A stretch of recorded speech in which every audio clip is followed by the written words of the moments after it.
Hello friends, आपका स्वागत है मेरे चैनल पे। तो आज की ये वीडियो आपके सबसे बड़े डाउट के ऊपर है। तो जैसे कि आपका आजकल सबसे बड़ा हॉट क्वेश्चन ये चल रहा है कि क्या सीएसआर का एग्ज़ाम डेट पोस्टपोन होगा या सीएसआर का एग्ज़ाम सेम डेट पे होगा। अब ये कन्फ्यूज़न आपके क्यों चल रही है, क्योंकि आप में से कई लोगों ने मुझे बताया है और मैंने भी चेक किया है कि यूपीएससी का पेपर सेम डेट, एसएससी का पेपर भी शायद क्लैश कर रहा है। सेकंड, आपको ये भी लग रहा है कि पहले भी ऐसा हो चुका है कि सीएसआर ने एग्ज़ाम पोस्टपोन किया है दूसरे एग्ज़ाम को देखकर। थर्ड पॉइंट ये है, आप ये भी कह रहे हैं कि सीएसआर का पेपर यूजीसी से पहले कैसे हो सकता है, क्योंकि जनरल केस में यूजीसी का ही पेपर पहले होता है सीएसआर से। ये लग रहा है कि अभी भी वेबसाइट काम नहीं कर रही है, तो क्या पता सीएसआर की डेट एक्सटेंड होगी और करेक्शन डेट ऑलरेडी 22 तक है, तो उसके 1 महीने बाद एग्ज़ाम होना चाहिए था जैसे पहले नोटिफिकेशन आया था। पर अब जो एग्ज़ाम हो रहा है वो 1 मंथ के अंदर हो रहा है, अगर लास्ट डेट आप 19 या 22 माने तो देखिए, मैं आपको यहाँ पे ये कहना चाहूँगा कि ये सब चीज़ें जो आप कह रहे हैं कहीं ना कहीं ठीक भी है। पर अगर आप मेरा प्रेडिक्शन जानना चाहते हैं और अगर आप ये सोचते हैं कि मैं क्या सोचता हूँ एग्ज़ाम के बारे में, तो यहाँ पे देखिए, मैं आपको ये कहूँगा, इस हिसाब से आप सीएसआर एनटीए को लास्ट 2-3 एग्ज़ाम से देखें 2020 से, तो काफ़ी अनप्रेडिक्टेबल हो गया है। मतलब आप ये नहीं कह सकते एग्ज़ाम कब होगा भी कि नहीं होगा, 2 बार होगा, 3 बार होगा, 1 बार होगा।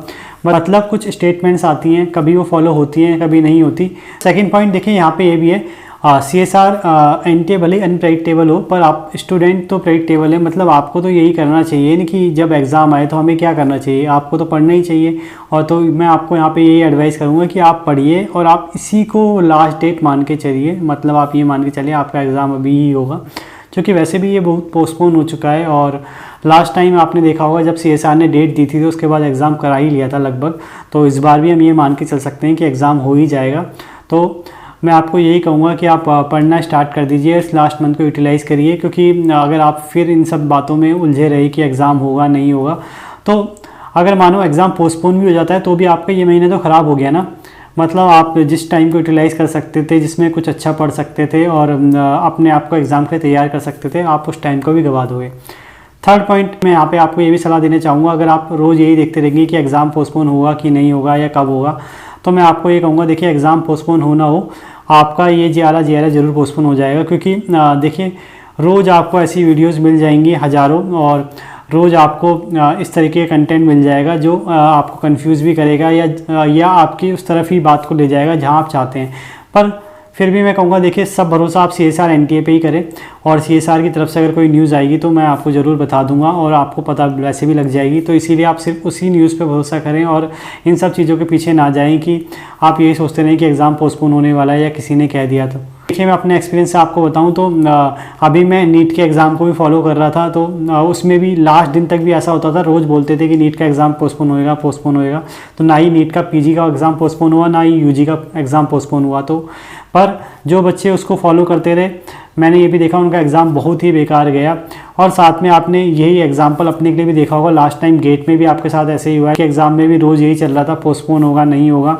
तो इससे इतनी ज़्यादा अनसर्टेनिटी आ गई थी कि आपके 10 to 15 डेज़ बेकार हो गए थे।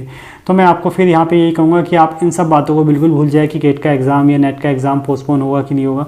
देखिए, कोई भी ऑफिशियल अनाउंसमेंट आएगी या नोटिफिकेशन आएगा तो आपको मैं ज़रूर बता दूँ कि आप टेंशन मत लीजिए, आप बस फिलहाल अपनी पढ़ाई पे ही ध्यान दीजिए। यही मान के चलिए कि आपका एग्ज़ाम 16 से 19 के बीच में ही है। फोर्थ एंड लास्ट, मैं आपको ये कहूँगा, कुछ बच्चे रिक्वेस्ट करते हैं कि सर आप मेल कीजिए सीएसआर पे कि एग्ज़ाम अभी नहीं होना चाहिए, बाद में होना चाहिए, या किसी भी रिगार्डिंग आप चाहते हैं कि एग्ज़ाम पोस्टपोन हो। तो देखिए, मैं आपको ये कहूँगा, तो मेरे मेल से कुछ होगा नहीं। और बाकी अगर मेरा ओपिनियन भी आप जानना चाहते हैं तो मैं तो यही कहूँगा, देखिए मेरा यही मानना है कि अब एग्ज़ाम हो जाना चाहिए, क्योंकि ऑलरेडी सेशन बहुत लेट चल रहा है। और अगर एग्ज़ाम अभी हो जाता है तो कहीं ना कहीं आपका जो आने वाला एग्ज़ाम है वो भी टाइम पे हो जाएगा। और जो बच्चे बहुत लंबे टाइम से तैयारी कर रहे हैं या जिन्होंने अभी एमएससी की है, उनके लिए तो कम से कम सेशन ठीक हो जाएगा। पर अगर फिर एग्ज़ाम नहीं हुआ तो ये एग्ज़ाम खिंचता ही चले जाएगा और सेशन और लेट होएगा, और साथ में नेक्स्ट वाला एग्ज़ाम कब होगा इसकी कोई गारंटी नहीं। बाकी अगर टाइम की हम बात करें तो देखिए, टाइम हमेशा कम लगता है। अगर आपको एग्ज़ाम के लिए फिर 3 महीने दे दिए जाएँ और फिर आपसे 1 महीने बाद पूछा और फिर आपसे 1 महीने पहले पूछा जाए तो आप फिर कहेंगे कि आपको थोड़ा और टाइम चाहिए। तो देखिए टाइम हमेशा ही कम पड़ता है, आप बस यही मान के चलिए जितना आपके पास टाइम है उतना ही सबके पास टाइम है, और जितना आप इसे यूटिलाइज़ कर लेंगे उतना बढ़िया। तो आपको ये वीडियो पसंद आई होगी, और आगे भी ऐसी इन्फॉर्मेटिव वीडियो देखने के लिए चैनल को सब्सक्राइब करें, वीडियो को लाइक करें और शेयर करें। Thank you.